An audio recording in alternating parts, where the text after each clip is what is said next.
E hoje tem posse de defensores de grau maior, eu sou assessor lá, eu vou assistir depois, tá legal. Tava vendo isso aqui agora. E as outras aulas, vocês estão gostando? Depende, né? Depende. Conseguiram ler alguma coisa do que eu passei, não? Do que se Eu li o início daquela parte sobre ciência, né? Do Weber. Mas aí eu vou te confessar, eu não li tudo, eu li até onde eu estava com vontade, porque eu não vou ler algo obrigado. Eu li para mim aproveitar a leitura e tirar algo. Eu também sou meio assim, se não tá gostoso eu paro. Fala aí, Jeff, o que você tá dizendo? Eu não li porque eu não consegui, porque a semana foi tão corrida que eu ia ler ontem, só que eu tive que sair às pressas de tarde, nesse tchau. Aí eu ia ler aquele horário. Depois que acabasse aqui não deu. Eu vou falar do texto aqui, de repente fica mais legal. Aquele texto do Weber é um pouco, não sei se é porque é difícil, se a tradução que não tá tão boa, principalmente o começo, mas tem umas partes ali que são geniais. Oi, Francisco. Oi, Andrew. Isso porque o senhor disse que o texto era o mais simples. Não vai passar. Eu acho que o próximo vai ser bem mais difícil, mas os outros vai dar uma baixada de novo. Eu vou passar, acho que o Malinowski para vocês. Eu quero passar um pouquinho de cada área, um pouco da antropologia, um pouco da economia, um pouco da ciência política. E aí depois a gente vai para algum texto de RI mais metodológico. Eu considerei ele bastante atual. A questão desse debate de ideologia do público de extrema-direita, ele comenta também, apesar que isso hoje seja usado de maneira diferente, eles usam esse discurso para desvalidar matérias que são importantes, como sociologia e filosofia. Só que no contexto dele, a gente pode interpretar dessa maneira. A gente vai, deixa o pessoal entrar que a gente vai discutir tudo isso daí, é por aí mesmo. Esse texto, ele é menos, assim, metodologia em si, mais teoria do conhecimento, filosofia da ciência, e mais, assim, o significado do discurso científico na sociedade. E a relação entre ciência e ideologia. Peraí, deixa eu habilitar a galera aqui. Oi, todo mundo que está entrando. Oi, Ana, que deu um oi aqui, eu não tinha falado. Então, eu gosto muito, muito desse texto. Tem umas partes assim meio chatas. Tem hora que ele fala, aluno tem que ficar em silêncio, que eu dei risada. Eu falei, não, calma lá, Weber. Esse pessoal da Alemanha é dureza também, não é assim, não. Deixa eu falar, Ana. Eu já vou falar da questão, Ana. Deixa a galera entrar. Oi, Maísa. Deixa a galera entrar aí, que a gente já falou. O meu áudio está muito baixo? O meu áudio está baixo para vocês? Não, analista, acho que não, professor. Acho que é o dela, então. Dá uma subidinha aí. O microfonezão. Eu tenho aquele microfone porreta aqui. Tá tudo montado o esquema aqui já. Deixa eu entrar mais gente. Dá uns 5 minutinhos aí. O próximo eu adoro também. O próximo texto é do Popper, que é um filósofo austríaco, né? A gente está só com essa galera hard da ciência, que é alemão, austríaco, e ele tem uns textos mais importantes na área de teoria do conhecimento, na minha opinião, que é o... E assim, deixa eu pegar no livro só para mostrar para vocês. Não está aqui, eu deixei escaneando no pirateiro ali para vocês, não está aqui. Mas é fenomenal o livro do Popper. Ele vai explicar o que é a ciência, o discurso científico, a ciência enquanto sintaxe, gramática, semântica, enquanto produção de sentido, é muito legal. A ideia da falseabilidade na ciência. Então, tá bem, esse começo tem que ser bem filosófico mesmo. A gente não vai chegar a ler Kant. Kant é o cara que é assim, ponto máximo da metafísica da ciência, o cara que colocou a ciência como, assim, do ponto de vista metafísico-filosófico, como os parâmetros gerais. Newton foi o cara que deu, assim, os parâmetros, né, empíricos do teste e tal, no livro dele, no Principia Matemática Filosófica, Principia Filosófica, não lembro exatamente o nome, que são 2 livrões, assim, do Newton sobre matemática, sobre física e tal, e sobre o fazer ciência, como é que é, quais são os pressupostos básicos. Só que o livro do Newton é muito assim, técnico, né? Mas ele não dá os fundamentos de verdade do discurso científico últimos. Ele não se faz perguntas mais pesadas, assim, sobre, por exemplo, as leis gerais da ciência vêm antes da dedução empírica, ou a dedução empírica tem que ser feita e a partir daí extrair as leis gerais, que era o debate no período do Kant, que era entre Hume, David Hume e um outro filósofo, e o Descartes. O Descartes era um cara da abstração, ele falava, não, primeiro vem a teoria geral, e da teoria geral a gente testa empiricamente a teoria. E o David Hume falava que não, as regras gerais têm que partir da observação empírica específica. E o Kant é o cara que junta essas duas coisas e dá o fundamento último da ciência. Mas a gente não vai ler Kant, porque não dá tempo para isso e é pesado. Você está ruim de ler o Weber, mas vou começar a falar do Weber já. Mas é lindo. E o Popper é um cara mais recente, tal, que está meio nessa linha. A gente vai trabalhar um pouco o discurso científico na ciência mesmo, mas existem, como eu falei na primeira aula, outras formas de produzir conhecimento válido no campo de humanas que não tem nada a ver com ciência, tá? Ciência estrito sensu. A gente até chama de ciência, mas não é. Para mim, antropologia não é ciência. O que se faz na antropologia hoje em dia, do ponto de vista estrito sensu, não é. Não quer dizer que o conhecimento não seja válido, não seja legítimo. Muito pelo contrário. É essencial. Né? Mas você não prova ou desprova as verdades na antropologia a partir de um argumento científico. Não está baseado na realidade, a discussão, principalmente na antropologia. Mas em outras áreas também, na filosofia moral, que é o direito, essencialmente, discussão sobre certo e errado. Discussão de certo e errado não tem nada a ver com o real. Né? Porque se a gente for condicionar o bem e o mal à realidade empírica, você acaba fazendo argumentos consequencialistas que são completamente injustos. Né? A justiça é um fenômeno, uma construção sociológica, a justiça, não é algo empírico da natureza, é uma invenção do homem. Então, não dá para... Se eu respondi a Analice, respondi, eu acho. Não, eu estava esperando o pessoal entrar mais, agora que está entrando, vou já responder. Fala, Analice. Ela levantou a mão, depois ela baixou de novo. Tá bom. Então, tem outras áreas de humanas que são essenciais e são super importantes para entender as relações internacionais e para entender ciências humanas de modo geral, que não tem a ver com ciência, tá? E de ciência nesse sentido que a gente está falando, estrito sensu, essa ciência que a gente vai ver aqui o Weber falando, que a gente vai ver o Popper falando semana que vem. O que não é desmerecer de modo algum essas outras áreas, mas elas são essenciais. Mas não dá para usar a ciência para desmentir uma verdade moral, uma verdade ética e vice-versa também. O próprio Weber fala isso, né? Ideologia e religião não tem nada a ver com ciência. Não tem como você usar a ciência para justificar um posicionamento ideológico, isso é um desrespeito enorme com os alunos, ele fala, mas essencialmente subverter a discussão científica e vice-versa também não dá, porque se você tentar achar as leis da natureza a partir de um conceito moral, né, é pensamento mágico isso. É aquela coisa dos cristais que curam as pessoas, porque são cristais do bem, aí tem o cristal do mal e não sei o quê. Esse tipo de coisa é pensamento mágico. Não tem como. Mas tem todo um campo da filosofia moral, a gente vai ver me falhou agora, o cara do direito, gente do céu, o Kelsen, que é um positivista do direito, outro alemão, austríaco esse também, que também está no registro positivista, que é o registro do Popper, mas aí a gente vai ver o que depois vem depois disso aí, depois do positivismo do Kelsen. O Kelsen é a base. Mas que é possível fazer um discurso moral, um discurso ético, que não seja um mundo do eu acho. Cada um tem a sua opinião e cada um fica na sua opinião e não tem como contrastar uma opinião com a outra e dizer qual é a opinião mais razoável ou melhor, ou um pouco mais bem formulada do que a outra do ponto de vista ético-moral. Porque o problema da discussão moral, ética, é que você não tem base empírica na realidade para dizer esse aqui está correto e esse aqui está errado.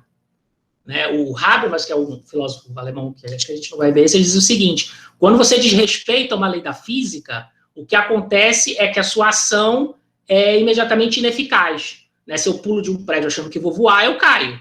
Não tem porém aí. Né? A lei da natureza ela é rápida e certeira. Se você desrespeita uma lei moral, acontecem duas coisas. A primeira é que você convida para si mesmo a violência do Estado. Ou a violência do grupo, se não for uma situação onde tenha o Estado. Se não for uma lei no sentido jurídico da coisa. Mas se for uma lei no sentido jurídico, a primeira coisa que acontece é você convida para si mesmo a violência do Estado. Você desrespeitou uma lei, você pode ser punido. Segunda coisa que acontece é que a lei moral que você desrespeitou, ela enfraquece um pouquinho. Né? Tanto que se as pessoas começam a desrespeitar todo mundo a lei, ninguém respeita a lei cai morta. Ela perde validade. Então, é diferente o funcionamento de uma coisa para outra. Eu acho muito legal esse texto do Haber, mas talvez a gente veja ele. Mas vamos entrar no Weber, agora que a galera já está aqui. Antes disso, respondo a pergunta da Ana, que eu prometi. O trabalho eu coloquei hoje, tá? Para vocês fazerem. É uma resenha de uma página, 2 no máximo. Se vocês quiserem escrever mais, escrevam, mas também não precisa. É isso que eu quero dizer assim, não precisa. Se for pouco, não tem problema. E assim, eu botei a pergunta lá, meio que para direcionar a conversa, para ajudar vocês a pensarem no texto e escreverem o que vocês querem escrever lá. É interessante vocês, às vezes, pegarem uma citação, uma passagem e falar, olha, isso que eu estou dizendo está aqui, ele falando. Vocês se acostumarem com essa coisa de citação, de fazer um argumento, um raciocínio de vocês em cima do autor e trazer o autor para mostrar, olha o que ele está dizendo aqui. É por aí essa conversa dele. Então. Professor, fala. Essa resenha que o senhor passou é referente a esse texto do Weber? É o texto de hoje, e aí eu dei o prazo, até domingo, a gente pode conversar para aumentar o prazo, porque a ideia é que, como eu falei para vocês na primeira aula, como o professor Paulo tinha me dito, que como a gente está nessa situação, as aulas expositivas sejam de meia hora, uma hora e pouco no máximo. Eu falo muito, eu acabo passando dessa 1 hora, mas a ideia é que sejam um tempo curto. E aí as outras 2 horas, 1h30, 1 hora de aula de vocês, que vocês teriam em sala de aula, vocês usem para fazer o exercício, para já fazer a resenha, para se livrar do negócio. Tanto que a gente vai ter resenha toda a aula, né? Normalmente, não funciona assim, né? A maioria dos professores, os professores fazem o que querem na sala de aula, mas o professor de humano, geralmente, senta e discute o texto com os alunos 2 horas, 2h30, e aí tem 2 provas e acabou. As 2 provas semestrais. O que vocês estão dando risada, Jeff? Não é... Outra coisa, tá? Mas como a gente está nesse sistema, eu quero aproveitar o tempo que vocês estão para ter aula, para manter vocês engajados, e aí daí as resenhas, os exercícios. Então, tentem fazer. Óbvio que eu dei um tempo um pouco maior, porque tem gente que não vai poder assistir a aula hoje, tem gente que vai ver a aula gravada depois, tem gente que vai cair energia, vai cair internet, todo tipo de desastre acontece nessas tipo de aula. Então, e aí eu botei até domingo 11h59. Se vocês acharem muito pouco e tal, a gente pode rever o próximo, dar um tempinho maior. Mas eu botei ele justamente porque a ideia é que vocês façam na segunda metade da aula em casa, aí cada um. É uma página só, rapidinho vocês matam isso aí. E aí depois eu vou corrigir também, eu vou gastar meu tempo, essa segunda metade da aula que eu estaria falando aqui, eu vou gastar para corrigir na aula que vem. Então o trabalho é isso. Eu botei no SIGA porque eu passei a ter acesso do meu e-mail Unifap, meu acesso pelo sistema, por isso que até mandei o link para vocês pelo Google Meet dessa vez, em vez de pelo Zoom, que eu tenho o Zoom corporativo também. E aí eu quis experimentar o SIGA. Vamos ver se dá certo. Eu não recebi nenhum trabalho para ver como é que é. Fala. Quando o senhor fala uma página, é uma página no SIGA ou no Word, quando a gente escreve? Uma página de Word na minha cabeça. Eu não sei nem como é a página do SIGA, se é diferente da do Word. Porque acho que não tem divisão por página lá. Tá. Imagina uma página de Word, então, mais ou menos. Uma, 2... Né? Na real, vocês vão aprender que no fazer acadêmico, esse negócio de quantas páginas, você pode esquecer, porque depois vocês vão ver. Tem coisa que vocês precisam de 500 páginas para falar, tem coisa que vocês precisam de 30. Vocês têm que saber a medida. Né? O na Karl Marx... Desculpa, professor, mas, Jeff, na atividade que o professor passou, tá para anexar arquivo, então eu imagino que seja no Word. Então, pronto. Anexa um arquivinho de Word. Vamos ver se dá certo. O sistema lá que eu tinha mostrado para vocês do Google Sala de Aula é muito bom. Eu cheguei até a passar um exercício para a turma de antropologia por lá.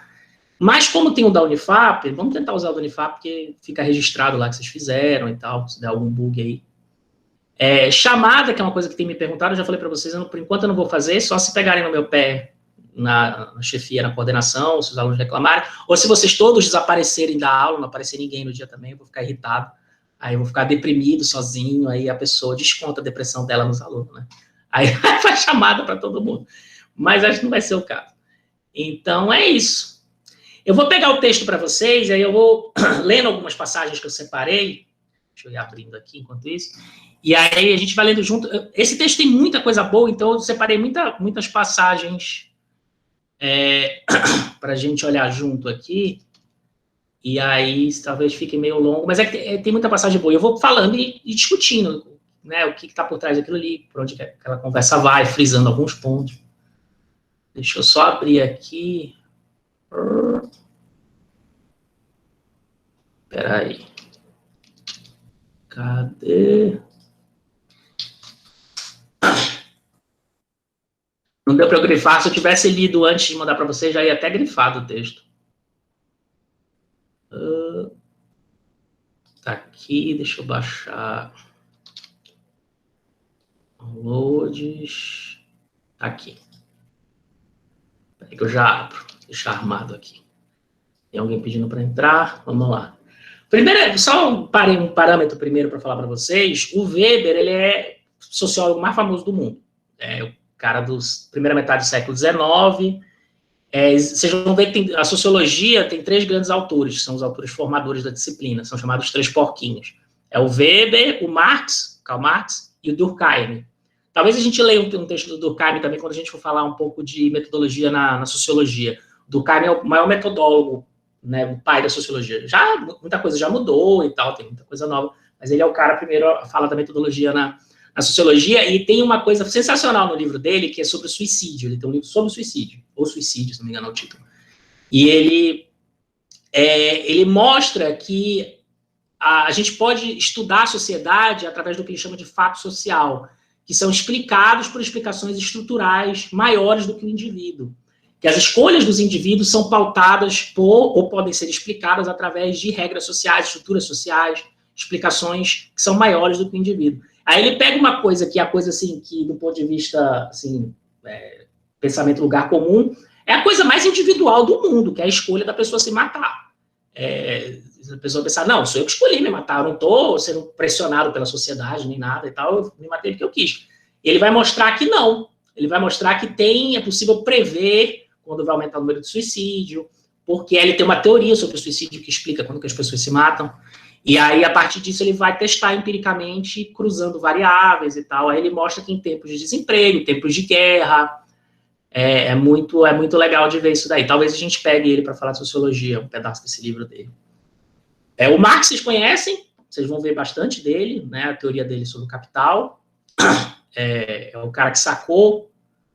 É esse aí, Thiago, suicídio anômico, egoísta e altruísta. São os 3 tipos ideais dele no livro. Aí já tá manjando, a gente vai pegar talvez alguma coisa dele para mostrar pra galera que ainda não conhece.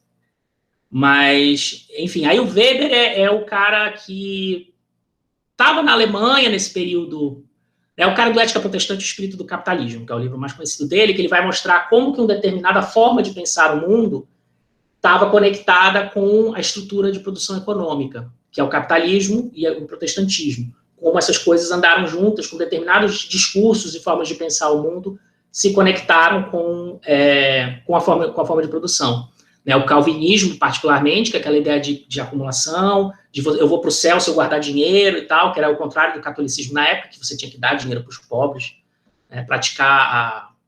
a pessoa praticar, esqueci a palavra, não ter usura, não ter vontade de enricar, seria o caminho para o céu. Tem até aquela história é mais fácil um camelo passar por um buraco de uma agulha do que um rico para o céu, né, que é bem do catolicismo. E o protestantismo, particularmente o protestantismo calvinista, mas também o da Alemanha, no século XIX, era o contrário, né? O indicativo de que você vai para o céu é o tanto de dinheiro que você tem. E aí isso casou bem com o modo de produção, ele vai mostrar isso daí, é muito legal o livro. Mas o Weber tem vários livros, ele tem um livro sobre a Constituição alemã do período entre guerras, sobre Weimar, a Constituição de Weimar, que foi de 1919 a 38, 39, quando o Hitler dá o golpe lá mesmo. Ele chega ao poder sem dar golpe, ele chega ao poder pelo voto, né? Mas depois que ele entra lá, ele fecha a porta. Ele fala desse período na Alemanha, sobre o constitucionalismo desse período. Ele tem um texto sobre cada grande religião do mundo, a mesma coisa que ele fez com o espírito protestante, a ética protestante, o espírito do capitalismo, ele fez com o hinduísmo, com o Islã, com várias religiões. Porque o que a gente estuda é o do capitalismo, que é o que interessa para a gente. E esse texto em particular dele, são 2, né? A ciência como vocação e a política como vocação. A gente vai trabalhar a ciência como vocação aqui, eu vou falar um pouquinho do política como vocação, que é bem legal também, que é a ética do político, né? Qual é o lugar do político na estrutura social que ele está analisando. E ele é um cara do primeiro metade do século XIX, então ele tem essa coisa positivista, vocês veem que ele tem um olhar da ciência que é bastante amoral, né? Ele contrasta a ideologia com ciência muito. Não que as coisas tenham mudado, a ciência ainda é meio por aí mesmo, né? Se você começa a colocar o discurso científico a serviço de um programa político, religioso, moral, ético, você não está fazendo ciência, você está fazendo apologia, demagogia, ele até usa essas palavras. Mas ele está num período onde o discurso científico está sendo muito forte na sociedade, né? Desde a Revolução Francesa, quando mataram Deus, o Nietzsche tem essa frase, mataram Deus na Revolução Francesa, quando decapitaram o rei Luís XV, ou Luís XVI, acho que é Luís XV. Na Revolução Francesa, no período jacobino, a legitimidade do poder na sociedade foi um vácuo enorme. Esse buraco que estava o poder divino dos reis, ficou um problema político a ser resolvido aí. Rousseau e o pessoal do contrato social entrou legitimando isso no povo, criando a ideia de nação e tal, mas é uma mitologia também, não vou discutir esse assunto, seja uma ciência política, mas é um problema, e a ciência um pouco veio ocupando esse lugar desde o final do século XIX até o início do século XX, por causa do objetivismo e do absolutismo da ciência, né? A verdade científica ela é absoluta, ela pode ser discutida, reformulada, você pode criticar, né? Tá aí Einstein que pegou a teoria da gravidade de Newton, relatividade geral, e jogou por terra abaixo, mas o saber científico ele é muito sólido, e aí quiseram, em boa medida, colocar isso no lugar da religião, como fundamento do poder, né? Tá aí o regime nazista, que fazia tudo com um discurso técnico e não político, né? E que o Weber denuncia, de certa maneira, nesse texto. Está complicado esse negócio de pegar a ciência e usar isso para justificar as coisas. Ciência não é feita para isso, né? Se você, por exemplo, se você perguntar para uma pessoa, hoje em dia, né, se o aborto é algo certo ou errado, a ciência não vai te dizer isso. A ciência vai te dizer que se o zigoto entrar no óvulo, depois de certo tempo, vira não sei o quê. Não, se o espermatozoide entrar no óvulo, depois de um tempo vira o zigoto, que vira não sei o quê, não sei o quê. Ele não vai te dizer se aquilo é vida ou não. Isso é uma discussão ética, moral, política, essencialmente, né? E o que estava fazendo nesse período era muito pegar a ciência e jogar no campo da política. E o problema disso, tem textos posteriores, principalmente do Herbert Marcuse, pessoal da Escola de Frankfurt, que vocês vão ver mais para frente, possivelmente, que denunciam isso de maneira muito clara. Então, pegando a verdade científica e transformando como verdade absoluta a política, isso esvazia o debate Getúlio no Brasil, os movimentos tenentistas, o positivismo no Brasil, é isso aí também. Por isso que ditaduras adoram um pouco essa coisa, né, de botar a ciência no pedestal, porque você impede a discussão. Se você fala, isso aqui é técnico, não é político, então não dá para discutir, é verdade absoluta. É até difícil fazer esse discurso hoje em dia, porque a gente está vivendo um momento contrário, né, de certa maneira, onde a ciência está sendo ignorada e a verdade científica não importa, entendeu? E a gente está vivendo fora da realidade. Mas o problema no período do Weber era o contrário, era totalmente o contrário. E todos os escritores desse período são, até a década de 60, mais ou menos, final dos anos 50, são muito deprês. Se vocês forem ler, o Weber é o mais alegrinho. Se vocês pegarem a escola de Frankfurt, que era tudo judeu fugindo da Alemanha, né, que teve parente que morreu, fugindo do nazismo e tudo, assim, os textos são maravilhosos, mas são pesados.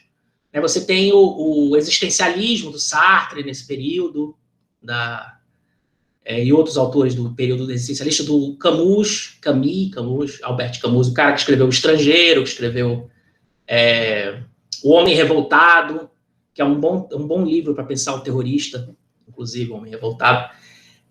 Enfim, A Peste, que é a primeira história de zumbi na literatura mundial, no meu ver, é A Peste, que é a coisa de todo mundo ficando doente, fechado num gueto, e aí a galera querendo fugir para não pegar a doença. Tem uma dinâmica ali de ataque zumbi no livro da Peste. O Camus, ele é um cara que é literário, mas ele também tem textos de filosofia. Enfim, são todos bem deprê mesmo nesse período, mas são muito legais. O Weber escreve nesse momento, então ele está preocupado com essa apropriação do discurso científico como ideologia.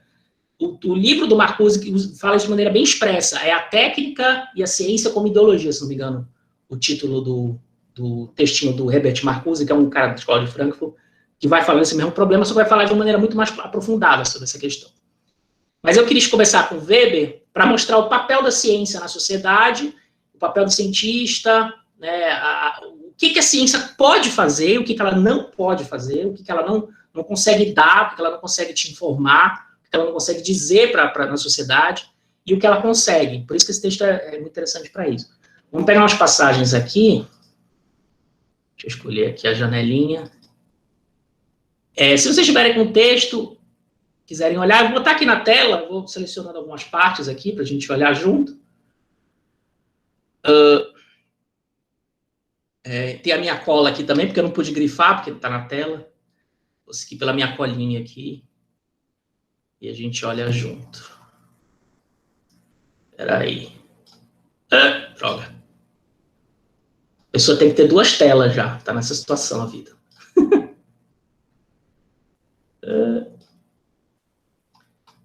Baixar aqui. Eu falei para vocês começarem lá pela página 35. Esse começo ele vai comparar os sistemas educacionais alemão e dos Estados Unidos. É uma conversa muito de botequim, de professor que está reclamando da mudança no quadro, né, da universidade. É bem de funcionário público essa conversa. E aí eu eu sou funcionário público, não estou criticando, mas é bem assim, não tem interesse para a gente isso aqui, não. Muito. E aí a coisa interessante mesmo começa lá pela página 25. Eu falei para vocês para irem desde a página 30, mas eu separei umas coisinhas aqui na 25, vamos começar por aqui.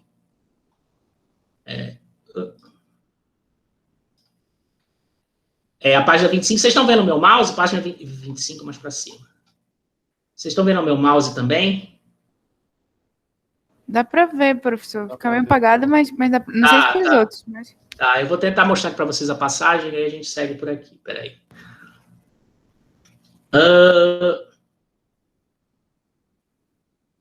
Eu falei 25, metade do parágrafo. É preciso que algo ocorra no espírito. Peraí. Se não for zombar... tá aqui. Não sei se estão vendo meu mousezinho, bem aqui no meio do parágrafo da página 25. Olha, começa assim. Com efeito, tanto num caso como no outro, é preciso que algo ocorra ao espírito do trabalhador, e precisamente a ideia exata, pois de outra forma, ele nunca será capaz de produzir algo que encerre valor. Essa inspiração não pode ser forçada, ela nada tem em comum com o cálculo frio. Claro está que, por si mesma, ela não passa também de um requisito. Nenhum sociólogo pode, por exemplo, acreditar-se desobrigado de executar, mesmo em seus anos mais avançados, e talvez durante meses a fio, operações triviais. Eu vou pular isso aqui um pouquinho, deixa eu só explicar o que ele está falando dessa parte aqui, até a página 30. Ele está basicamente dizendo o seguinte: a ciência depende de inspiração. A teoria científica, você não consegue abstrair ela só do trabalho mecânico, da pesquisa, da realidade em si, que é um pouco essa discussão que eu falei para vocês que o Kant faz de maneira muito profunda, quando ele pega o debate entre o David Hume e os franceses, basicamente o Descartes, né, que a verdade científica, ela não vem nem primeiro, né, o Descartes falava, ela vem primeiro da teoria, a gente tem que primeiro ter a teoria, ou seja, a intuição, e depois a gente aplica e testa na prática, e o Hume vai falar que não, é primeiro a verdade prática, objetiva, indutiva, e daí a gente abstrai daquilo a verdade teórica. Né? Eu não vou entrar muito na solução que o Kant dá para isso, mas o que o Weber está dizendo aqui é o seguinte: na ciência, assim como na arte, é preciso de inspiração.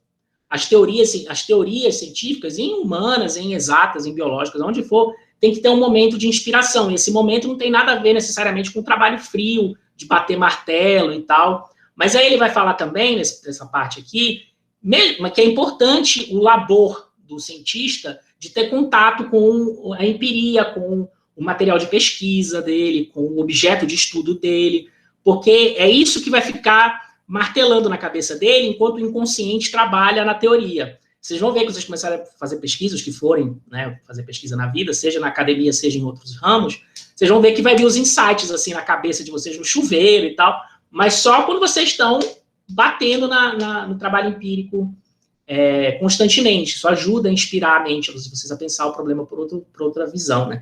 Isso está nos filmes de Hollywood todo, que vocês assistem, aparece um pouco isso aqui, mas ele fala que é legal dessa discussão. A parte mais interessante mesmo começa aqui na página 30. Deixa eu ver aonde. eu marquei... Podemos agora botar... Não. Página 32. Vou começar aqui da página 32, que é onde eu marquei. A intelectualização, perto do final da página 30. Ah, não, é aqui mesmo, perto do final da página 30. Aqui, a intelectualização. Vou começar a ler aqui com vocês. Ó. A intelectualização e a racionalização crescentes não equivalem, portanto, a um conhecimento geral crescente acerca das condições em que vivemos.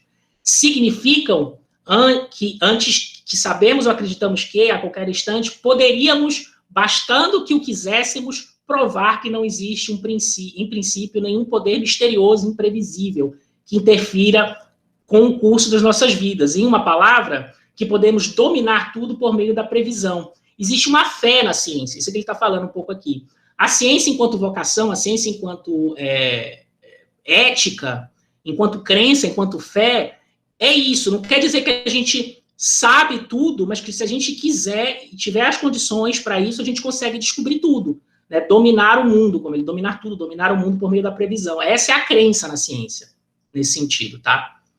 Equivale isso a despojar de magia o mundo. Essa passagem eu acho linda. Para nós, não mais se trata, como para o selvagem, que acredita na existência daqueles poderes, de apelar a meios mágicos para dominar os espíritos ou exorcizá-los, mas de recorrer à técnica e à previsão. Tal é a significação essencial da intelectualização. Né? É o mundo desencantado, é o desencantamento do mundo, a ciência. É o oposto do pensamento mágico, que eles costumam usar essa expressão, que é muito em oposição à religião mesmo, né? Que a religião, ao mesmo tempo, não estou desmerecendo, tá? Mas é assim o discurso. Ao mesmo tempo, ela diz como o mundo deve ser e também como o mundo é. Né? A crença, a fé, ela te conecta o real ao dever ser. Então, essas coisas vêm embaralhadas no discurso religioso, essencialmente, que é as coisas são porque Deus quis, as coisas são porque Allah quis, porque o Tupã, o espírito do fogo, fez assim, sei lá o quê. Né? O pensamento mágico é isso, o pensamento científico é o oposto disso. Né? O pensamento científico ele é frio, né? Ciência dura nesse sentido. Ele vai te dizer como as coisas funcionam.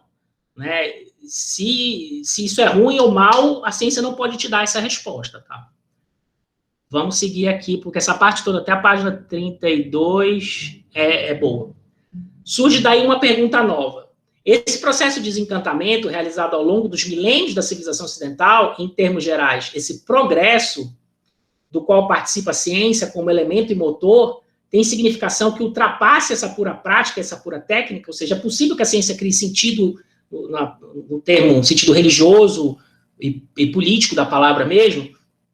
Eu não vou seguir todo o raciocínio dele aqui, a gente vai pular logo para a página 32, porque ele vai falar de Tolstói e tal, mas essa é a pergunta que ele se coloca nesse texto, tá?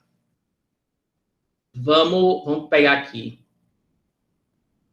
Qual a posição possível de adotar a esse respeito? Tem o progresso como tal, um sentido discernível, que se estende para além da técnica, de maneira tal que, por-se a seu serviço, equivaleria a uma vocação penetrada de sentido?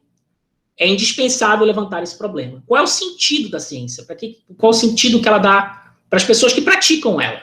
Né? Por que você gosta de fazer ciência? Por que você acha que isso é uma vocação? Eles perguntam muito isso no texto. Não é essa pergunta tanto que me interessa no texto, tá? É mais o trabalho que ele faz em mostrar que a ciência não dá sentido ao mundo. Se a ciência não dá sentido ao mundo, quem dá sentido ao mundo é a política, é a religião, é a ética, a filosofia moral, são essas coisas.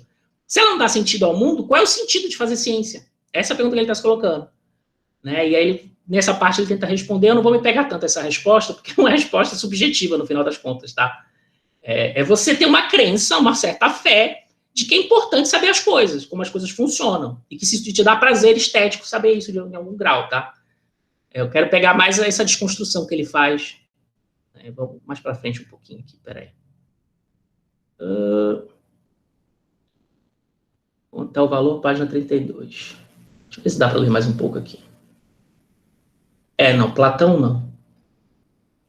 Sócrates, espírito helênico, Leonardo da Vinci, não.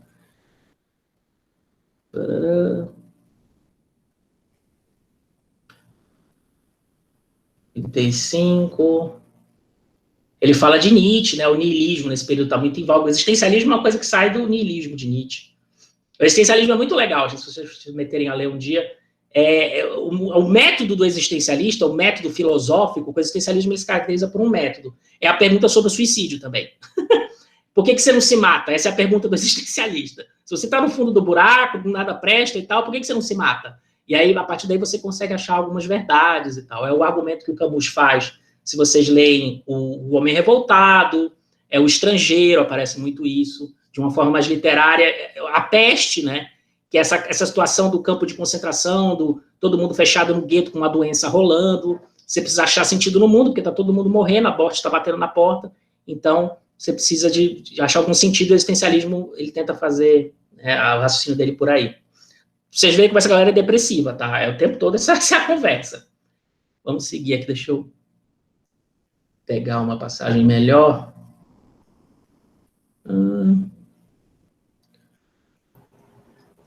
Fala. Professor?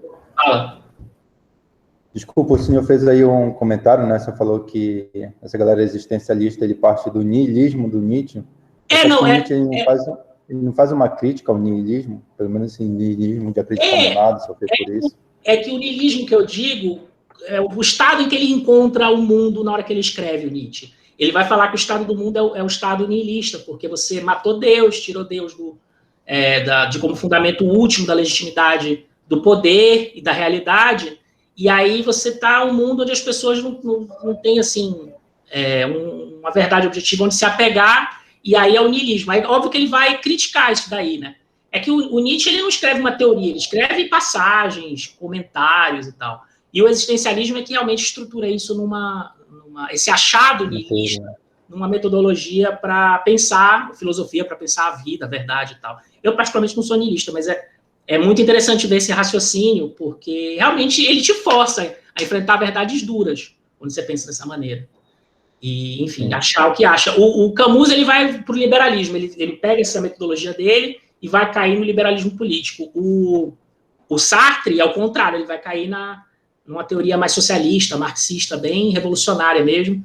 É por isso que eles expulsam até o Camus do círculo de existencialistas dele lá, mas isso aí fofoca dos filósofos aí. Mas, enfim, ele faz uma análise em Nietzsche aqui. Eu não quero pegar muito isso aqui, porque senão a gente vai ficar lendo muito texto. Tem umas partes muito boas. Vamos pegar aqui do 35, do final. Voltemos atrás.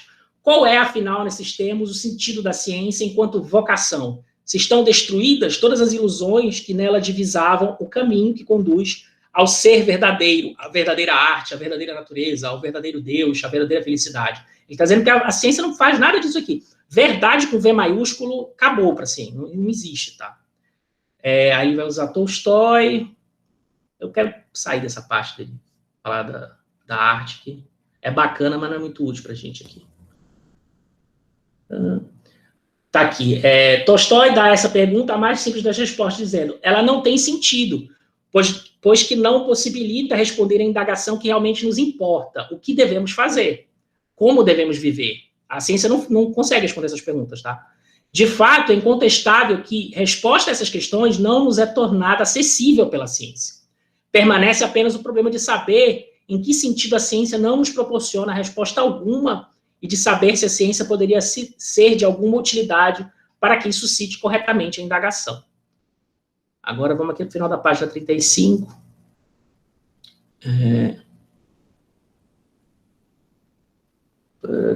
Deus está oculto.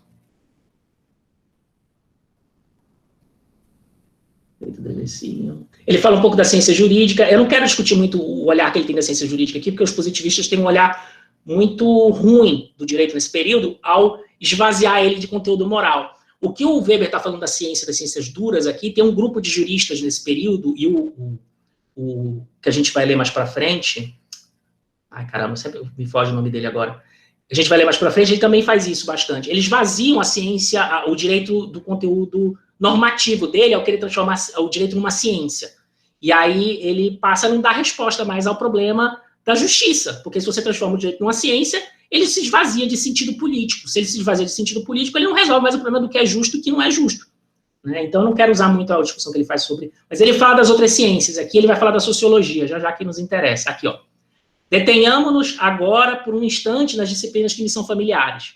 A saber, a sociologia, a história, a economia política, a ciência política e todas as espécies de filosofia da cultura, que tem por objeto a interpretação dos diversos tipos de conhecimentos precedentes. Costuma-se dizer, e eu concordo, que a política não tem seu lugar nas salas de aula das universidades.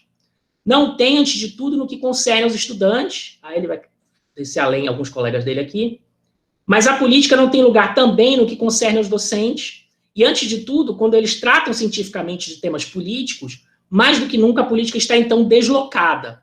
Com efeito, uma coisa é tomar uma posição política prática, a outra coisa é analisar cientificamente as estruturas políticas e as doutrinas de partidos. Quando numa reunião pública se fala de democracia, não se faz segredo da posição pessoal adotada e a necessidade de tomar partido de maneira clara se impõe. Então, como um dever maldito até, porque se posicionar na oposição numa reunião política é uma desgraça. Aí ele segue. As palavras empregadas numa ocasião como essa não são mais instrumentos de análise científica, mas constituem apelo político destinado a solicitar que os outros tomem posição. Não são mais rélias de arado para revolver a planície imensa do pensamento contemplativo. Essa metáfora é linda. Porém, gládios para acometer os adversários, ou, numa palavra, meios de combate. Vocês vão ver com o Clausewitz, que vocês já devem ter sido citado para vocês no curso de RI, que ele fala que a guerra é a política por outros meios. E, da mesma forma, a política é a guerra por outros meios. Então, quando você está fazendo política, você está fazendo guerra, tá? E na ciência, você não pode fazer guerra. Mas, sim, vamos seguir aqui. Deixa eu ver se alguém tentou entrar, porque está apitando aqui. Peraí. Tá. Vamos voltar aqui. Será que eu botei para gravar? Acho que eu botei, deixa eu confirmar. Aonde que eu vejo? Aqui. Não, tá gravando. Eita, mais um apito. Agora não é ninguém querendo entrar. Apitos malditos. Vamos seguir aqui. Uma palavra de meio de combate. Seria vil empregar as palavras de tal maneira em uma sala de aula. Quando, em um curso universitário, manifesta-se a intenção de estudar, por exemplo, a democracia, procede-se ao exame de suas diversas formas, o funcionamento próprio de cada uma delas e indaga-se das consequências que uma ou outra acarretem. Em seguida, opõe-se a democracia às formas não democráticas da ordem política e tenta-se levar essa análise até a medida em que o próprio ouvinte se acha em condições de encontrar o ponto a partir do qual poderá tomar posição em função de seus ideais básicos. O verdadeiro professor se impedirá de impor, do alto de sua cátedra, que naquela época era a coisa da cátedra, o professor era o rei, uma tomada de posição qualquer, seja abertamente, seja por sugestão, pois a maneira mais desleal é evidente a que consiste em deixar que os fatos falarem.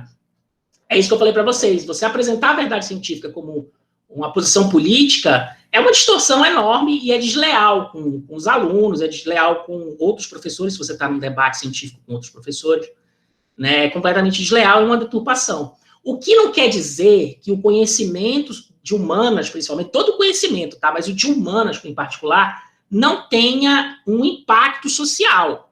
O conhecimento que a gente produz, ele é aproveitado pelos atores políticos na sociedade e ele tem efeitos, né, na ação política, nas ideologias, no debate político.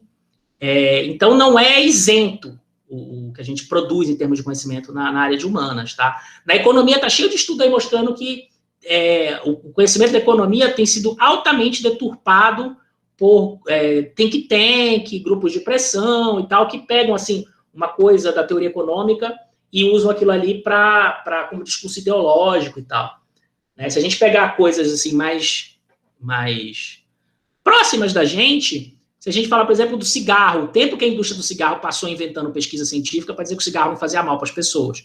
Hoje em dia, né, pega-se uma verdade, tira-se completamente de contexto aquela verdade e usa-se no debate público. Recentemente, está rolando nos Estados Unidos agora, o Biden apresentou o plano dele plano econômico dele, basicamente, 1,8 trilhões de dólares de investimento na economia do Estado e tal, super keynesiano. Esse negócio de liberalismo, só o Paulo Guedes, que está na era da pedra, tá, gente? Qualquer país liberal, que seja, investe muito dinheiro na economia hoje em dia. E aí surgiu uma discussão sobre a questão do meio ambiente, e parte do problema ambiental tem a ver com o aquecimento global, tem a ver com comer carne. Do ponto de vista científico, a gente sabe que os gases produzidos pelas vacas, né, na cadeia de produção da carne, aumentam o efeito estufa, tá? São 11 quilos de grama para produzir 1 quilo de carne. Essa vaca, quando ela come essa grama, ela processa essa grama, ela solta gás carbônico, ela peida, tudo isso daí aumenta o efeito estufa, né? Então, do ponto de vista técnico, é um problema. Isso é um dado científico, tá? E aí teve uma matéria científica no jornal que fez esse cálculo e disse que para reduzir os gases de efeito estufa, você teria que cada pessoa consumir determinada quantidade de carne por ano, para tentar afetar esse problema.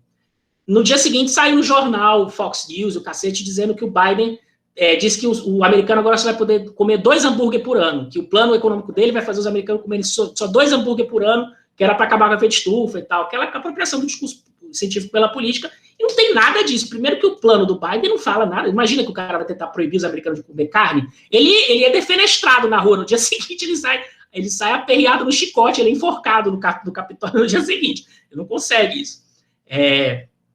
E segundo, porque pegaram uma coisa científica e usaram no discurso político, tá? Então, tudo isso para dizer, o que a gente produz em termos de conhecimento tem um impacto político, mas a disciplina pela qual a gente estuda o nosso objeto de estudo, dessa perspectiva científica, não pode ser determinada por questões ideológicas, senão você não está produzindo ciência, está produzindo ideologia.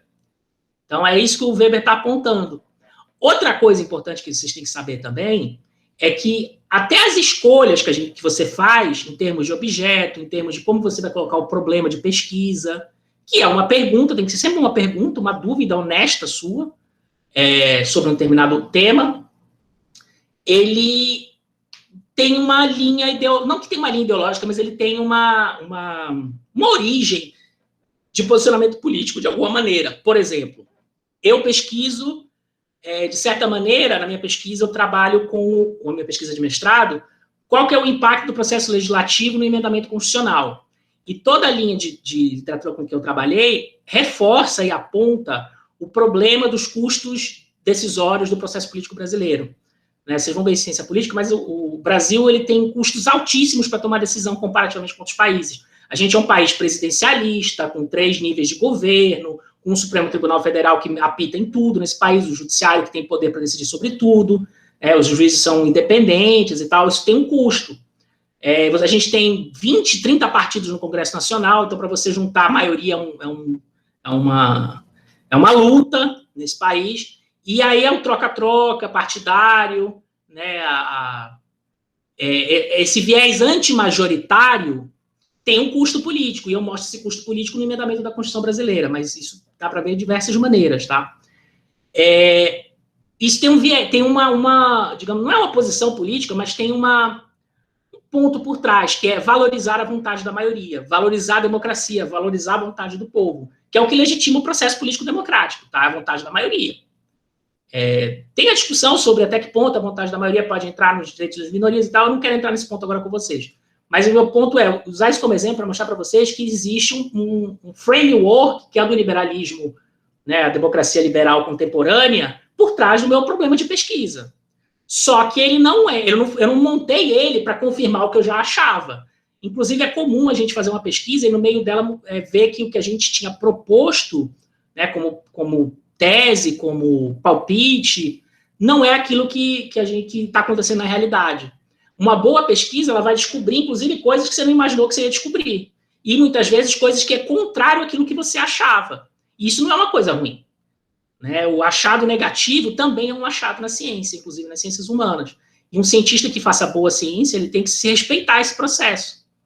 Ele não pode fazer cherry picking, como a gente fala, né, na humanas, escolher só aqueles casos concretos que já confirmam aquilo que eu pensava na hora que eu comecei a fazer minha tese, minha pesquisa.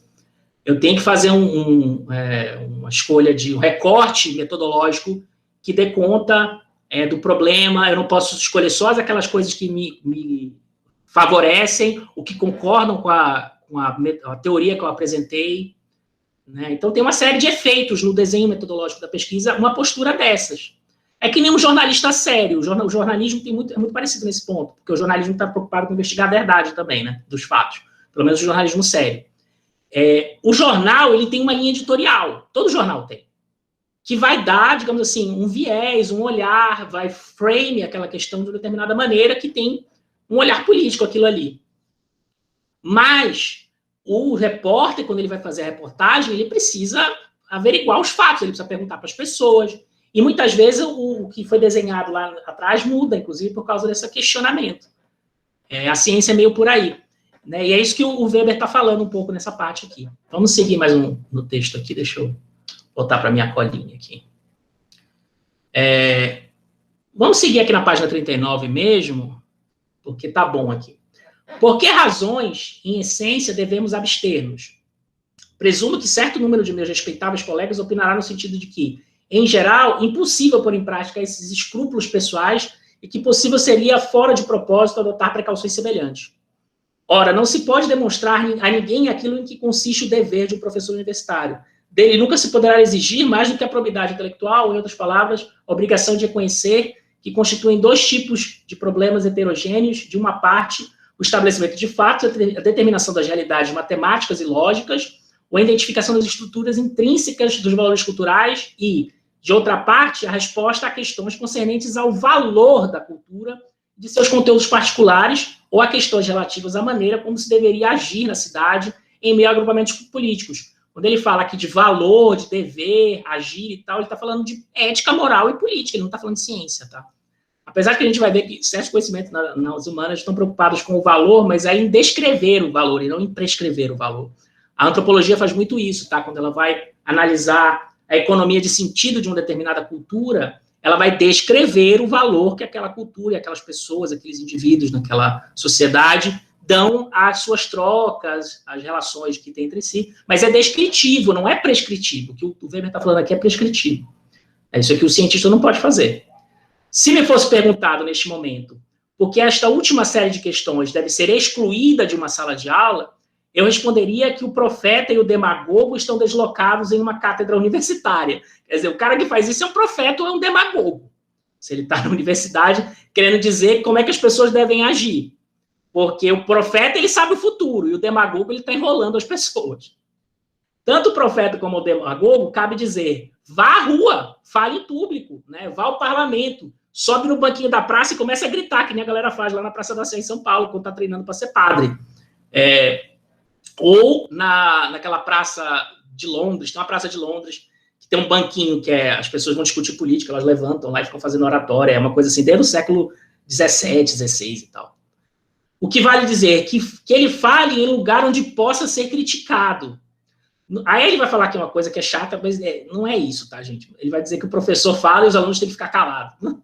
É porque na época dele, né, o ponto dele é o seguinte, o professor ele tem um revestimento de moral, de que ele sabe mais que os outros. Se você chegar dizendo que sabe mais que os outros e usar isso para fazer argumento político, você está fazendo argumento ad nominem, como o pessoal fala na filosofia, que é desmerecer o outro no debate, tá? Enfim, vou pular essa parte aqui que é meio... não é bem isso que ele quer dizer. Acho que aqui no final fica interessante de novo. A um professor é imperdoável valer-se de tal situação para buscar incutir em seus discípulos as suas próprias concepções políticas. Em vez de lhe ser útil, o professor tem que ser útil para os estudantes, ele não tem que querer incutir suas concepções políticas dos estudantes. Em vez de lhe ser útil, como é seu dever, através de transmissão de conhecimento e de experiência científica. Pode, por certo, ocorrer que este ou aquele professor só imperfeitamente consiga fazer calar a sua preferência. Todo mundo comete esse pecado, eu de vez em quando deixo escapar. Quando eu brinco falando que o Bolsonaro é o homem do saco e tal, é o sete pele e tal, mas não é o certo, entendeu? Ele tem que fazer calar a sua preferência. Em tal caso, estará sujeita à mais severa das críticas no foro da sua própria consciência. Como é? Aquela coisa que os católicos fazem com a chibata atrás da costa, suplício, eu me suplicio quando falo essas coisas. Uma falha dessas não prova, entretanto, absolutamente nada, pois que existem outros tipos de falha, como, por exemplo, os erros materiais, que também nada, enfim.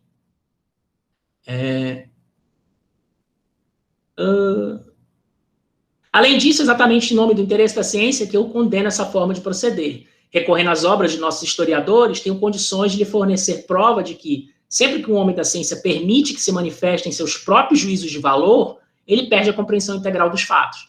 Tal demonstração se estenderia, contudo, para além dos limites do tema que nos ocupa esta noite e iria de digressões demasiado longas. Deixa eu ver se tem outra parte bacana aqui mais para frente. Página 36 já foi, estou na página 41 já.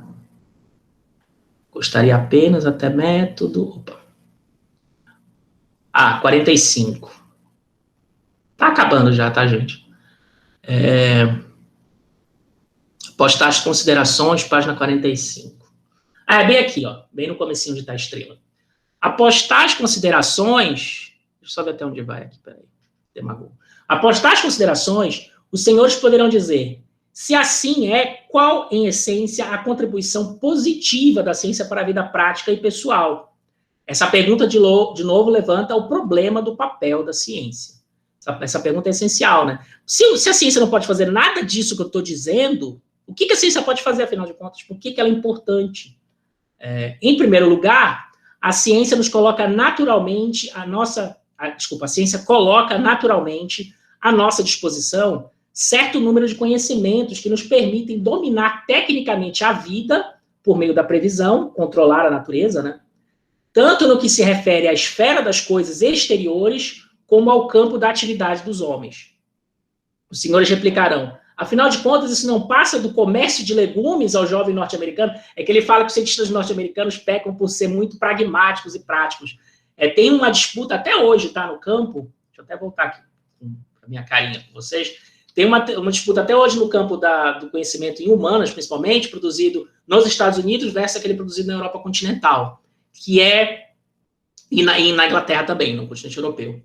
Mas principalmente na França, na Europa continental, tá? Os americanos, eles estão preocupados, a preocupação em geral dos teóricos nos Estados Unidos é com questões práticas e pragmáticas. Então, é uma ciência muito mais pequena nesse sentido. Enquanto que os franceses e os alemães, eles preocupam criar grandes sistemas, grandes teorias para explicar, né, o seu objeto como um todo. A gente vê isso claramente, por exemplo, na ciência política versus antropologia e sociologia. Os principais teóricos, óbvio que muitos foram para os Estados Unidos já, essa coisa é misturada, mas assim, as principais teorias sociológicas e antropológicas, elas se preocupam em explicar o todo.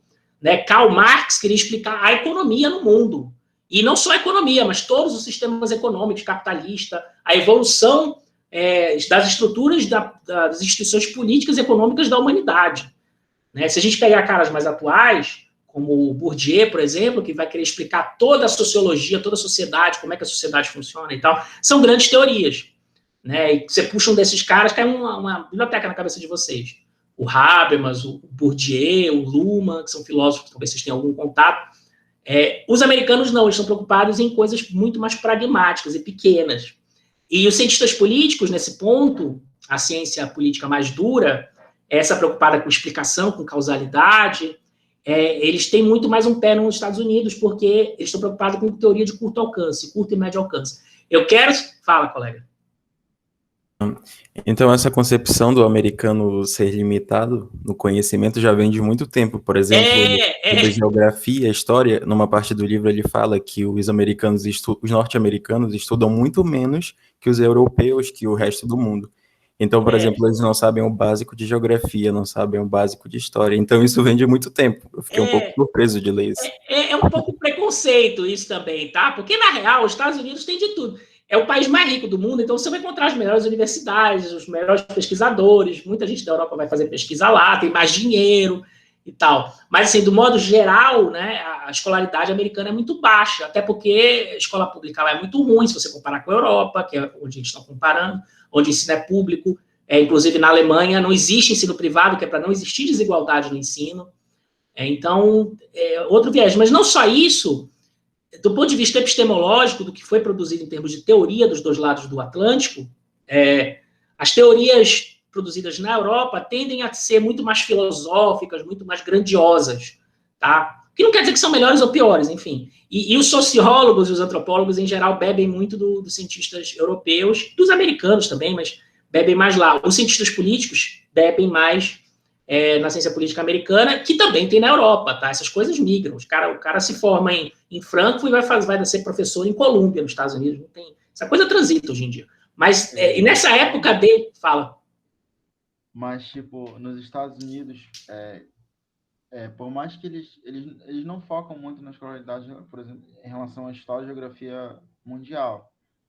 Mas eu vi um vídeo uma vez de uma menina explicando que ela mora nos Estados Unidos, fez intercâmbio lá por um tempo, e ela disse que eles não focam nisso, mas eles fazem muita questão deles aprenderem a história dos Estados Unidos. Eles constroem, eles englobam muito, focam muito nos Estados Unidos, não no resto do mundo. Eu não estou falando nem disso, comparando assim, como é o ensino médio fundamental nos Estados Unidos versus na Europa, no resto do mundo. Não é nem isso que o Weber está fazendo aqui, tá? Ele está comparando a produção de conhecimento nas universidades. Que tipo de teoria sai de Harvard, que tipo de teoria que sai de Yale, versus que tipo de teoria que sai da escola de Frankfurt, da Universidade de Copenhague, até da Sciences Po em Paris, que vocês todos podem provavelmente fazer intercâmbio mais para frente, comecem a se animar para passar um tempinho na França, na Inglaterra, que é muito legal. Assim, ele está comparando, assim, o que se faz em termos de autoconhecimento. Não é essa coisa de comparar ensino médio e ensino fundamental dos dois lados. Mas tem isso também, tá, hoje em dia. Se você olhar para quem estuda sistemas de educação europeu versus americano, você vê essas desigualdades aí mesmo. Né, que tem razões estruturais de política pública. De novo, o ensino americano é muito parecido com o brasileiro. A gente tem o público e o privado, e aí você cria enormes desigualdades, porque o ensino público é subfinanciado, e o ensino privado, né, aposto que a maioria de vocês aqui fez escola privada. Não todos, mas tem galera que rala na escola pública, mas tem diferença. Na Europa, não. Né, todo mundo está mais ou menos no mesmo nível ali. Tirando os super ricos, que aí eles dão um jeito para pegar avião para ir, sei lá, onde fazer estudar. Mas não é disso que o Weber está falando, tá? Até porque isso aqui é 1900 e pouquinho, não é hoje em dia. Ele está comparando a universidade, sei lá, da Áustria com a universidade de Nova York, tá? Mas vamos voltar aqui, chegando onde eu parei. Então, aí ele fala, e aí, por isso que ele está dizendo aqui, olha, quer dizer que a ciência só se presta a mostrar para a gente, assim, como é que as coisas funcionam no nível micro, né? É só para isso que ela presta? É isso que ele está se perguntando. Deixa eu ver como é que ele coloca aqui. Após tais considerações... deixa eu voltar a tela do texto.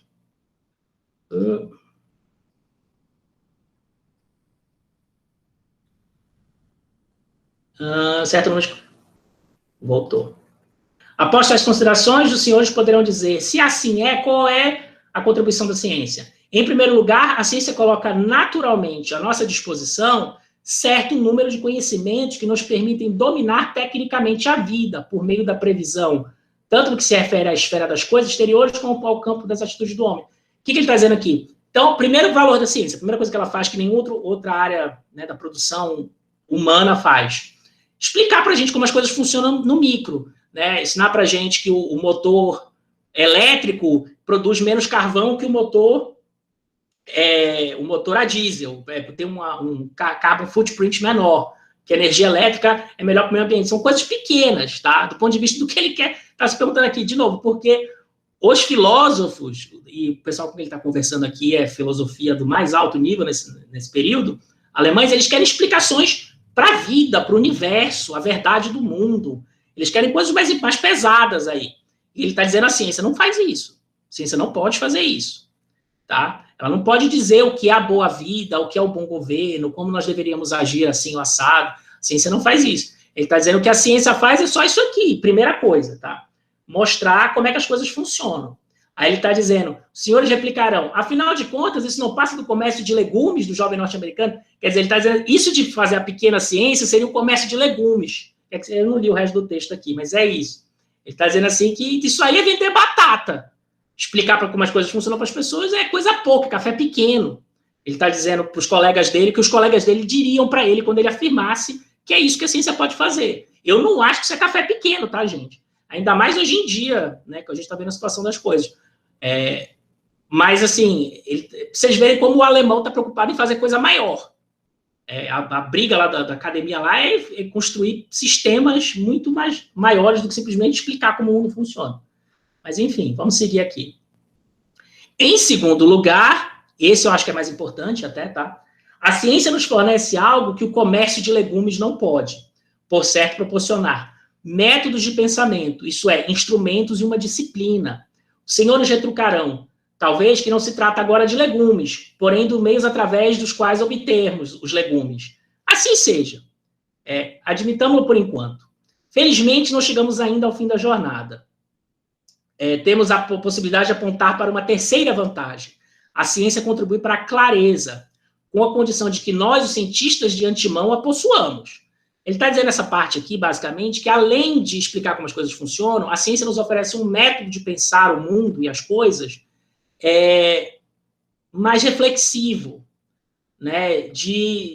O diálogo científico, mesmo que você não esteja fazendo ciência, ele é muito importante para estabelecer clareza para as coisas, se perguntar como... filosofia de tentar entender como as coisas são, como as coisas funcionam, tem um valor nisso aqui. Eu não vou entrar muito no que isso aqui é, porque é uma outra discussão, né? Se a gente for falar, por exemplo, por Habermas, o discurso científico ele é muito importante para produzir uma verdade intersubjetiva, onde as pessoas se ouçam. Na ciência, a gente é treinado a ouvir o outro constantemente.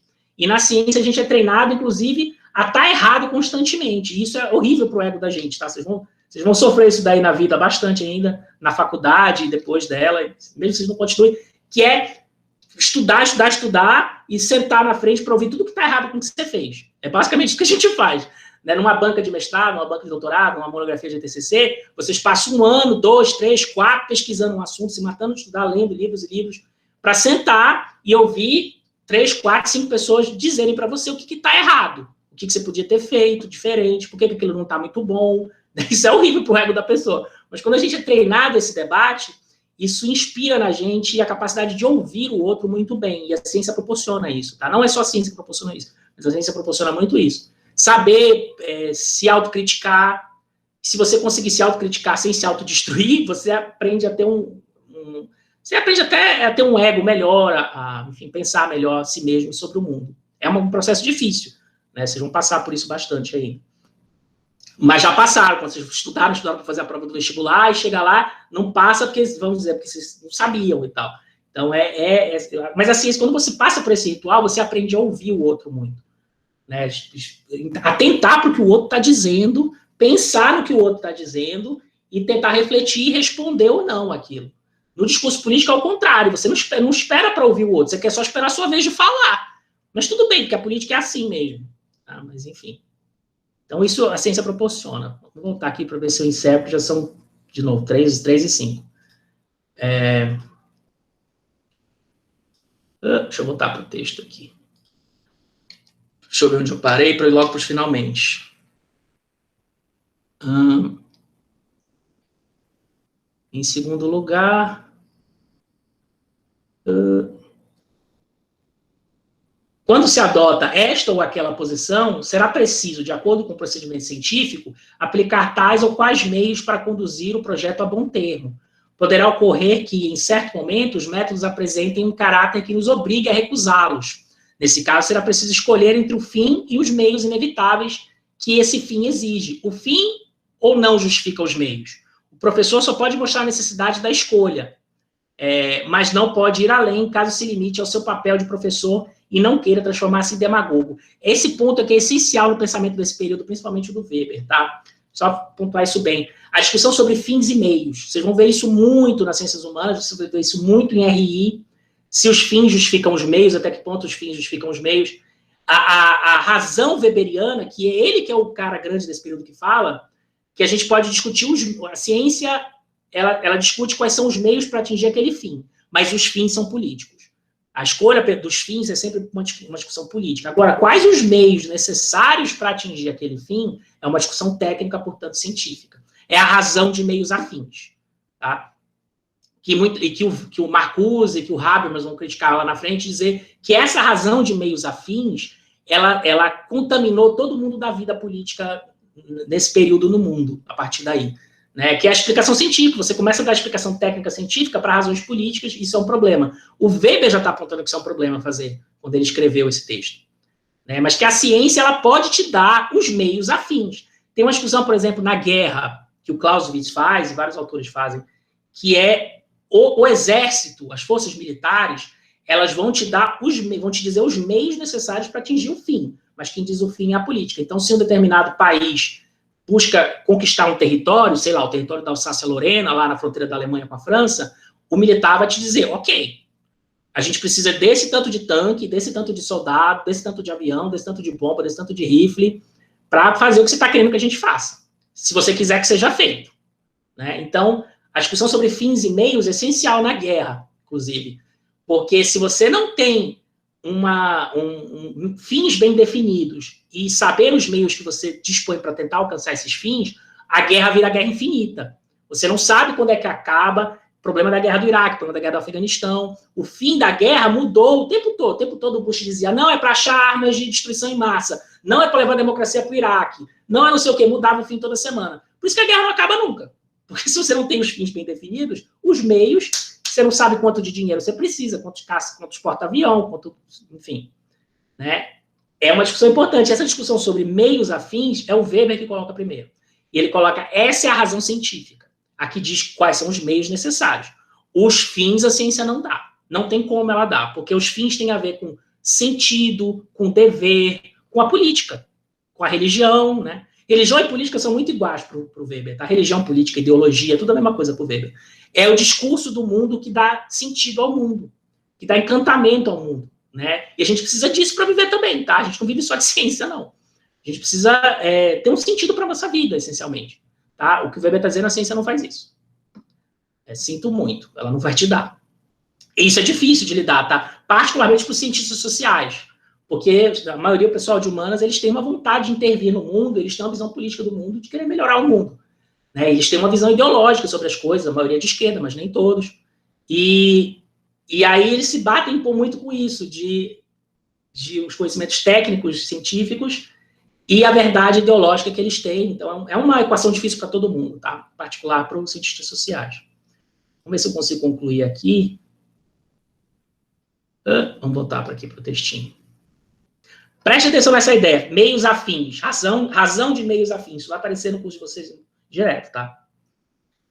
Ele poderá demonstrar que quando se deseja tal ou qual fim, torna-se necessário consentir em tais ou quais consequências subsidiárias e também se manifestarão segundo mostra as lições de experiência.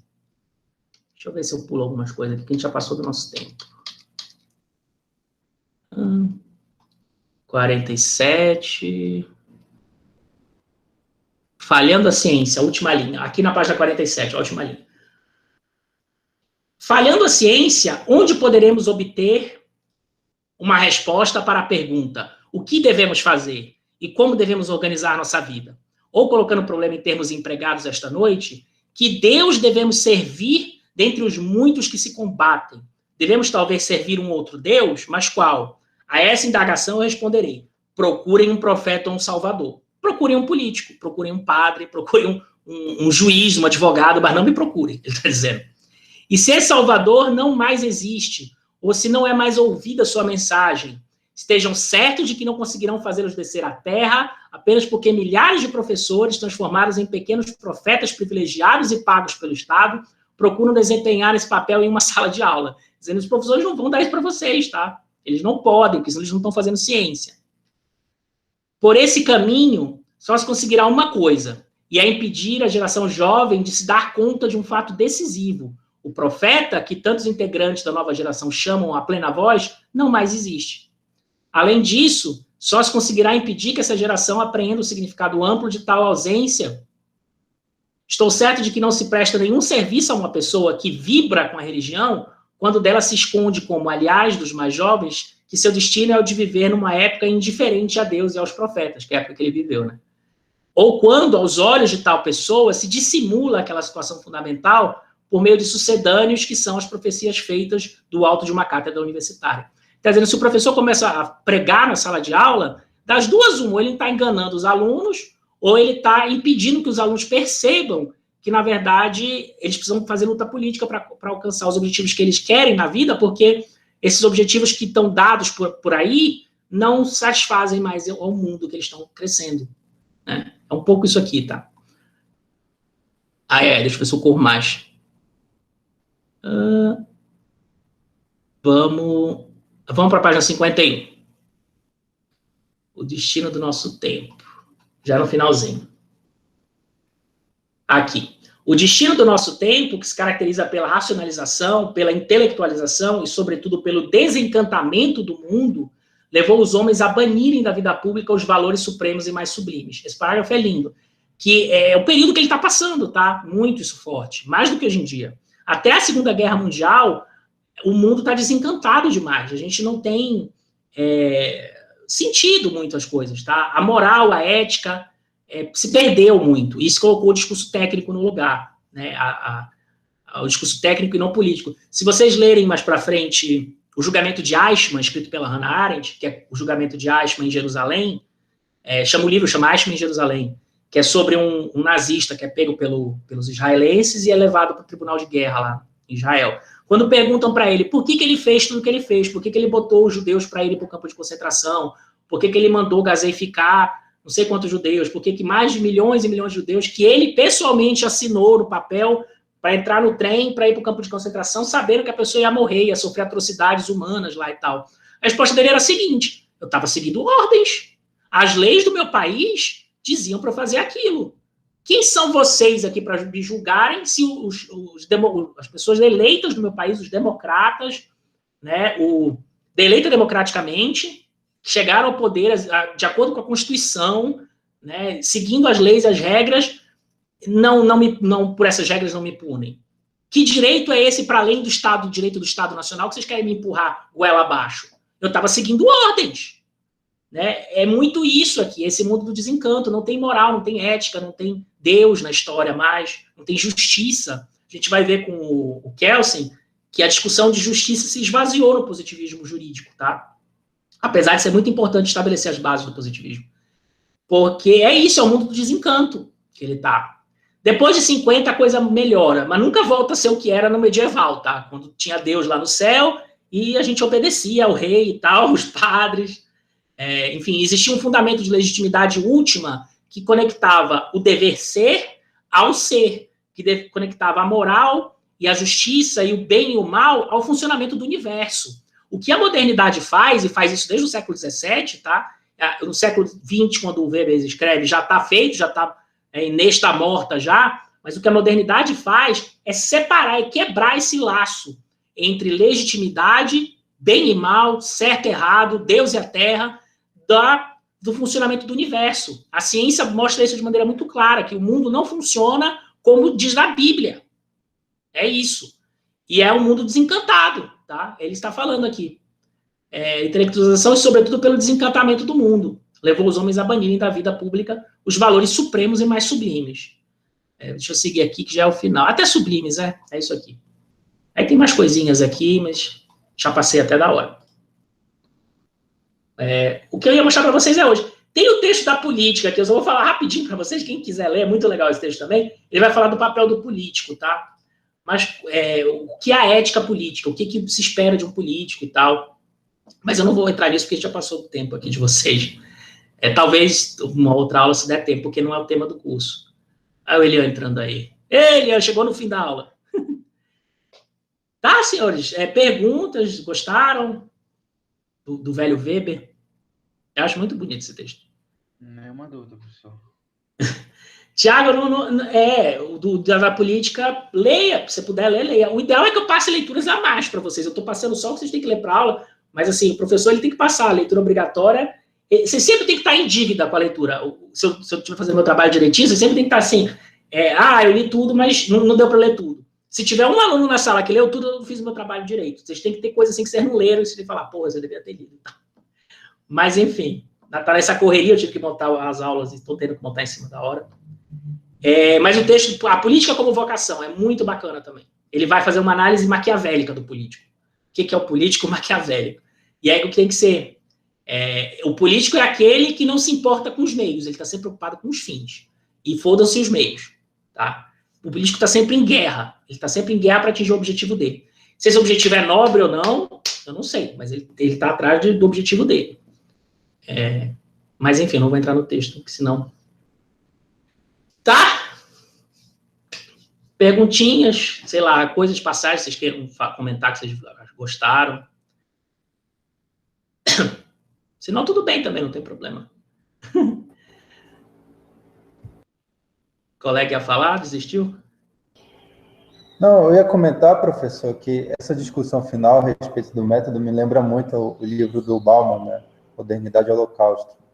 E ele explica muito bem como o Hitler utilizou, né, do método científico e da técnica científica para viabilizar uma atrocidade daquela. Uma atrocidade daquela, e desconstruiu o espaço político, desconstruiu ele interditou a discussão política. Quando você fala que é técnico, não é político, então não tem discussão, né? Então bota a pessoa em fila e bota na câmara de gás aí que não tem o que discutir mais.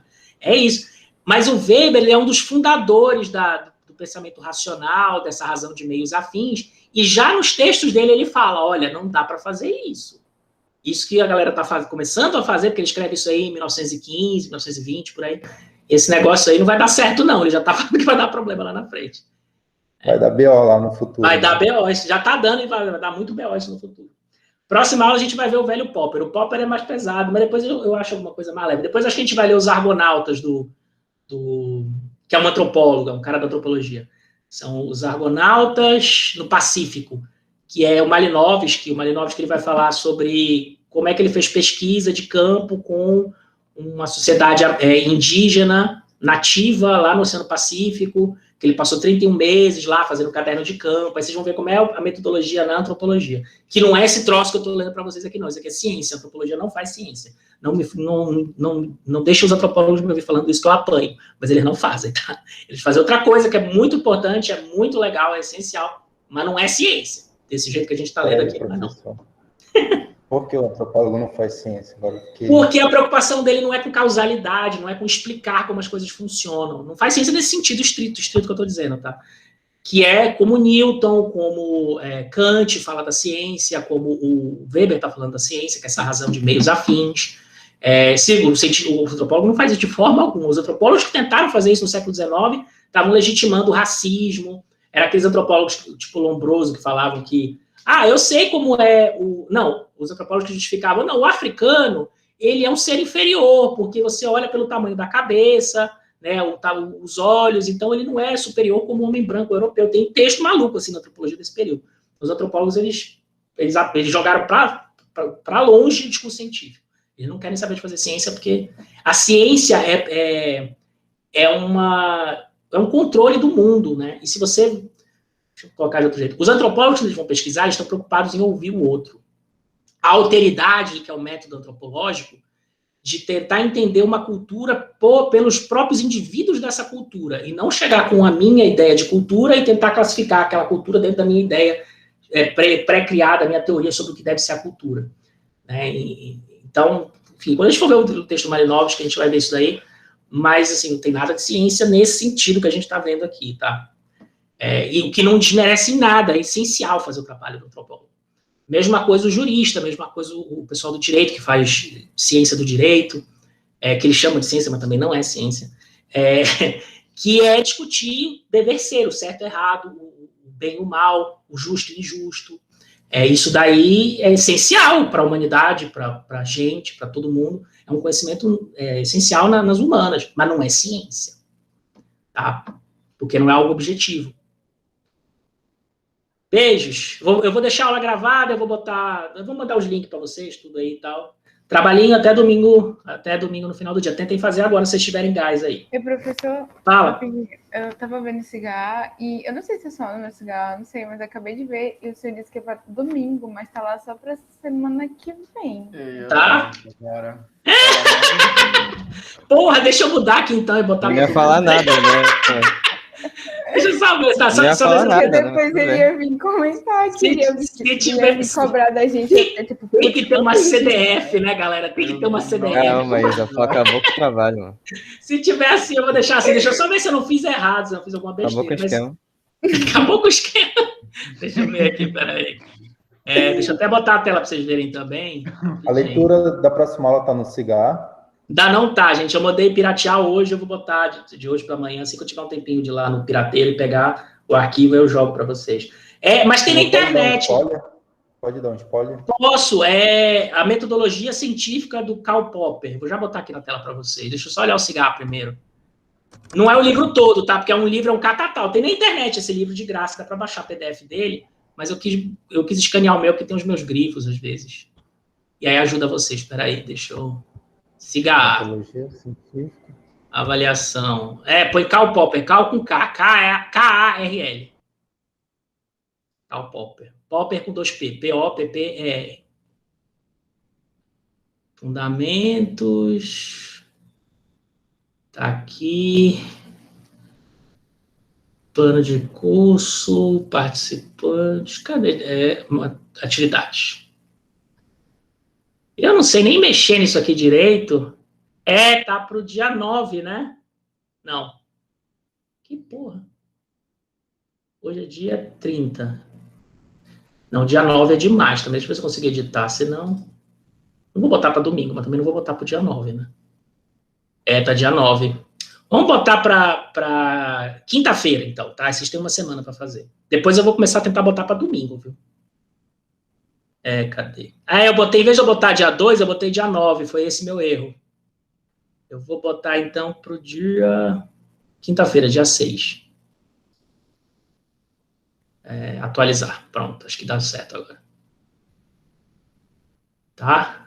Não vou fazer a maldade de punir a CDF que veio avisar que não tá para domingo, tá para depois. Coitada vai ser. CDF, coitada vai ser. Eu não tô criticando, não, menina. Eu sou super CDF, pessoa mais CDF que você. Não, eu não sou, é de longe, assim. Você viu que tava errado ali, professor. Mas eu botei pro dia 6, fica para quinta-feira da semana que vem. A pergunta do colega é esse texto aqui, ó. Vou botar aqui no chat. Eu não sei se o nome é esse, mas de cabeça, mas é a metodologia científica Karl Popper. Isso aí. Tem na internet o livro inteiro, mas eu selecionei só uma parte do livro. É nem um capítulo, eu acho, mesmo, que é um catatalzinho, assim. Você ainda vai usar o Google Classroom para colocar os livros lá ou não? Eu acho que sim. Eu vou tentar botar também no CIGA. Aí, se vocês me falarem que está funcionando super bem o CIGA, aí aos pouquinhos eu vou abandonando. O senhor pode também fazer que nem os outros professores, eles fazem um drive, eles compartilham com a gente. Para mim já complica, porque eu tenho que mandar para vocês o link, eu não sei. Não, tá bom, então. O Google Classroom é uma páginazinha onde fica tudo, fica os trabalhos, que a gente vai fazer trabalho por lá também. É que eu vi que dá para fazer pelo CIGA.